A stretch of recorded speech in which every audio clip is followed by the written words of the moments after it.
Hi everyone, welcome back to my YouTube channel. This is Ircc, and like you all know, it's always a pleasure to be here. Thank you for all your subscriptions. I'm very grateful. For supporting me, for liking, commenting, for sharing my videos. Thank you so much for following me on my social media platform. I've had people see my videos and then follow me on my Instagram, my TikTok. I'm really very grateful. Thank you so much. On this channel, I discuss basic things that help me settle easily in Canada, recent Canada updates, and things to encourage you to come to Canada as an immigrant if it's still part of your dream. If relocating to Canada is one of your aspirations and dream, I'm here to support you and give you all the help that you need as much as I can. All right. So today, basically, there's been a lot of changes and it's been consistent since last year. And I'm just here to share, recent updates from like January or late December till now. There's been a lot of things, around immigrants, international students, permanent residency. Some have been really favorable. Some have seemed like a good news, but some have seemed like a dashed hope sort of. But of course, not all hope is lost when it comes to relocating. All one needs to do is just to re-strategize, go back to the table and re-strategize and think of how best they want to address the situation. I really do not see anything as bad news. Rather, I see it as an opportunity um, to look beyond what I've been, looking at. So basically, today I'm going to talk about the recent updates that's been happening with Canada immigrations. We hear all this news every day. I made a video, these policies change like every AK market days. If you're from my country, you would know what AK market is like, because you just don't know what to expect. But yeah, so let's get into it. So, firstly, I think the one big shocker was canceling open work permit for people that are just doing masters, like 1 year masters. So there was a change in the policy that has to do with people that actually came for masters.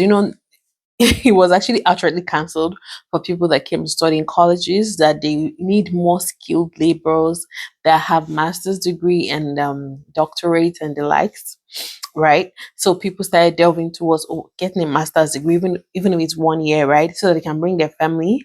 And all of a sudden, this had to be scrapped again. It seemed like a big shocker, actually, but sincerely, not all hope is lost, because I think they're trying to get the best from the international students as much as possible. Now, one, considering the fact that there's been a drastic drop in the number of people that are applying to study in Canada, masters or even colleges, drastic drop. You must have seen news where colleges are complaining that their funding is limited, has been reduced. They're trying to downsize on staff numbers and do, because of the number of international students has drastically dropped. So I feel getting, getting people to now come for a 2 years master degree. Oh, Jesus, let's just say a 2 years master's degree, right?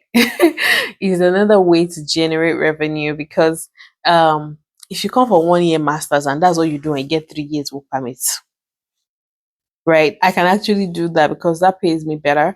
But why? Because why would I want to do 2 years when I can just do a 1 year masters and still get 3 years, postgraduate work permit? Because people were asking that, okay, people that now had 2 years masters, will they be given 5 years postgraduate work permit? I don't think that has been said yet, but I feel that was what was around this whole contemplation, and boom, the policy changed. So now, this is a new policy. If you are coming to study in Canada as a master's student, you have to have at least a course that is 16 months, which is invariably 2 years, because of course you have academic breaks, session breaks in between. And also, peradventure, you're already on your work permit, and that's when you want to bring your spouse. You must have at least 16 months left on your postgraduate work permit as well. So to be able to bring in your dependents, your spouse and kids, you must still have 16 months left on your postgraduate work permit. So that's like new policy. Not all hope is lost. If you still have the financial capability and you feel this is something you want to do, I would advise that you take your time and make your decision and proceed with it. Now, this does not really affect single people that still want to come to Canada. I still tell single people that you can explore the study route. All you need to do is just to get a 1 year degree and come if you don't have a dependent you're planning to bring. Because um, if you come in with a 1 year degree, even if it's all these colleges, there are several, especially some provinces like Ontario that I am, there's several opportunities that are opening up for people that just did 1 year study. And even I think New Brunswick, if you study for a year, I mean, just make your own research and explore. I know a whole lot about the Ontario thing because that's where I live. I don't know so much about other provinces, but these informations are online. So for singles, this does not really pertain to you. You can still come to Canada even with your 1 year degree. Just make sure it is a postgraduate work permit approved course, a PGWP approved course. Don't let any agent swindle you. Ask your questions. Is this postgraduate work permit enabled? So that being said, the second one was the border policy. Now they gave more authority to the Canadian Border Service Agency that they can now deny anybody's visa or ask them to return back to where they're coming from at the airport now. Now this has actually always been because if you look through your letter of introduction, you would see that it's been in existence for so long that they wrote in there that this is not a final permit for you to enter Canada. That if peradventure at the end of the day the officer at the border finds you not worthy to come into Canada, they can still do their thing. So it's not like it's new, but I think they're just putting more enforcement to that so that the people can know that the fact that you've gotten your visa and then you booked your flight, you're arriving in Canada does not mean you eventually enter Canada. So that's another major updates that came up. Now, juicy updates that came up was the two three new pilots that came up. We have the rural community immigration pilots and the francophone community immigration pilots. Now, these communities are actually choosing to participate in these. I mean, there are 18 communities with this permanent resident pathways for people so they can attract newcomers and also retain immigrants that have been there, so they can fill in jobs. Basically, see, let me read this. It says that this pilot will provide 18 communities with a permanent resident pathway to attract and retain newcomers who can fill key jobs and want to live long term in these areas. So they want people that will actually stay there. you know um People from my place find it hard living in very solitude communities, very quiet communities. But that is why they are using this permanent residency as a bait to attract people. And I think one of the criteria is that you have to live in that community for 2 years or more. So after you get the permanent residency, so um, regardless, I don't think these areas that are termed rural are actually rural. They're just upcoming. Rural environment here is different from what you have back home in your home country in Africa. Rural communities, you have basic amenities like all basic amenities: electricity, there is affordable housing, there is a grocery store, there's food, there's health center, there's everything you basically need in such communities. So now this just to ensure that this rural area have access to they are able to address their labor shortages, and to also help local businesses to find the workers that they need, because they are looking at this rural area expanding and growing up, right? So that people can actually also they can decongest these major communities. And honestly, I feel if over time this actually works, places can actually open up, people can get affordable housing and they will not feel left out, because people that they know, or people that are like minds or people of like nature live around there. So the francophone community immigration pilots also focus on increasing the number of French speaking newcomers are settling in francophone minority countries outside, sorry, communities outside of Quebec. Now, this is to ensure that the economic development of francophone minority communities is also restored, and then to also increase the demographic width. Now, each community selected is represented by a local economic development organization, which will work with the IRCC to identify its crucial labor gaps, designate trustworthy employers, and recommend suitable candidates to IRCC for permanent residency. So the following communities will participate in the Rural Community Immigration Pilot. That's the RCIP, the Picou County, that's Nova Scotia. Not Bay, Ontario, Sudbury, Ontario. I have someone living in Sudbury and she said it's not bad. Timmins, Ontario, Sault Mary, Ontario, Thunder Bay, St. Batch, is that Manitoba? What's MB? Yeah. Altona, Brandon, Moose Jaw, Saskatchewan. Oh my god, Saskatchewan. Clarisham, Alberta, West Courtenay, North Okanagan, I'm gonna put it there. Peace layered. So those two are actually in British Columbia. So for the francophone immigration pilots, we have Acadian Peninsula, Sudbury, Ontario. So Sudbury is coming. It's coming to what? Okay, Sudbury and Timmins, Ontario. They are also, in part of the RCIP and the FCIP. So we have the Superior East Region, Ontario. We have the St. Paris Jost, and then we have the Kelowna, British Columbia. So these pilots are actually, what people can explore if you speak French. Now, this particular is how would I put it?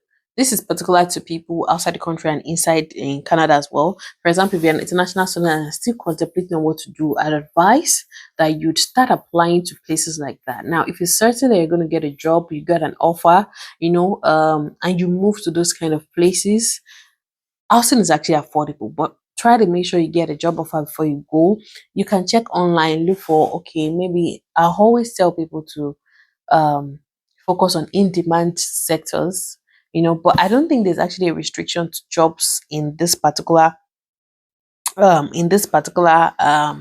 pilot. There's no maybe I'm not certain because I've not really worked around it, but I don't think there's any categorization to any kind of job you can get. But one of the very easy jobs you can get in rural sectors like the construction jobs, healthcare jobs. So like those are things that one can majorly focus for the period of time that person is trying to get PR. When you go to those kind of places, you get your your job offer, and then you move, you get your apartment, you start your life there gradually, and of course have a plan of what to do right after you fulfill the criteria of getting permanent residence in the place, if it's not somewhere you actually enjoy, so you can enjoy it for the period with which for you to get your permanent residency. So now, and one of the things that the minister also pointed was the fact that when these rural and remote communities succeed,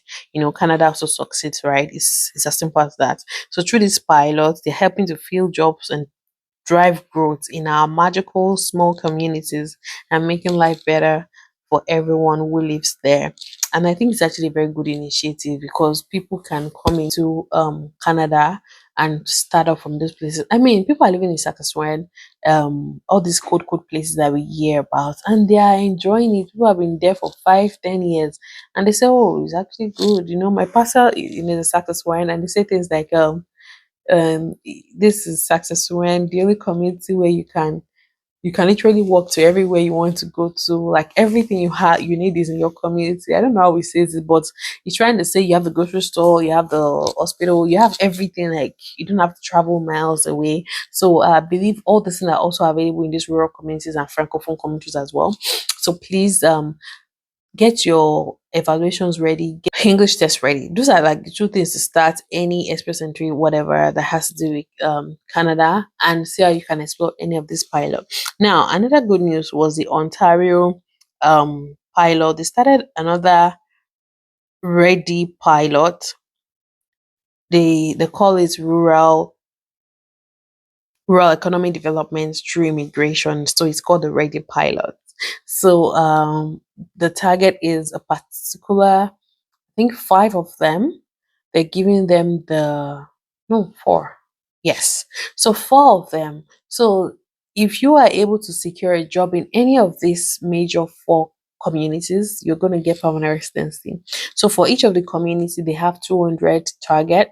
So for this year, it's 800 in total. They're trying to retain in those communities. So it was launched in January and is to target skilled labor that are not locally available and to help to fill labor markets needs of employers in these four communities: Lanark County, Leeds and Greenville, Sania, Lambton, and City of Thunder Bay.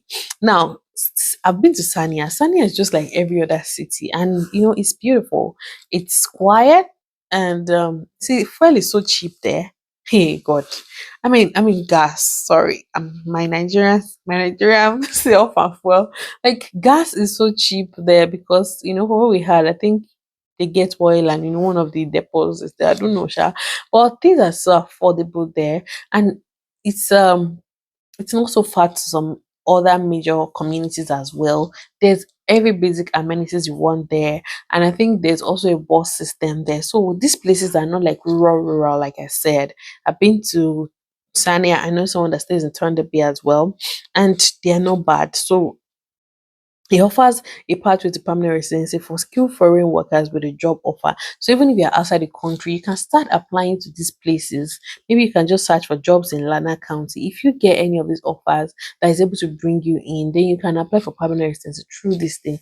Juicy. So it's not just only for people that are inside Canada, even foreign workers are outside Canada. So now this pilot is a regional initiative, and for this year, it's like I said, it's 200 nominees per county, so 800 in total. The goal is to attract more highly skilled, I've mentioned that. So it is also to promote the OIMP, to encourage uptake under the employer job offer streams in the pilot communities. Now, it's also to collaborate with regional partners to educate employers on how best to leverage the OIMP to fill local labor shortages. So, participating communities will receive, the desired support from Ontario, and employers will have access to business service support as well to help them leverage this program. So how can you be eligible for this program? You have to get a job offer, a full-time job offer, and for any of those locations, there is no additional criteria or any application process. All you need to do is to create an expression of interest on the OIMP website if you're eligible for these targeted pilot draws. So for more information, you can check the OIMP ready pilots. You can just search for OIMP ready pilots and check everything on the entire website. So um that is that for the Ontario new law. So now I've talked about the new laws as regarding the spouses getting open work permit, spouses getting open work permit. I've talked about the border officer enforcement. I've talked about the RCIB and the FCIB by Canada, that's federal, and this is for Ontario, it's provincial, right? And the last but not the least that really caused major uproar in recent times is the Ontario caregiver. No, sorry. It's the Canada Caregiver Program. Oh my god. Like it literally blew the internet. And people were just like, oh, is this true? How do I do? Oh my god. It's actually very painful, right? Because I was actually hoping for it too. They've mentioned it last year. So I've been thinking of, okay, how are they going to do it? How can people explore it? And boom, they said in January that it was going to open up in March, then updates are coming. Then we're waiting, oh, update, no update. And then boom, just a couple of weeks ago, they said now you can now apply, but that is going to be in two streams.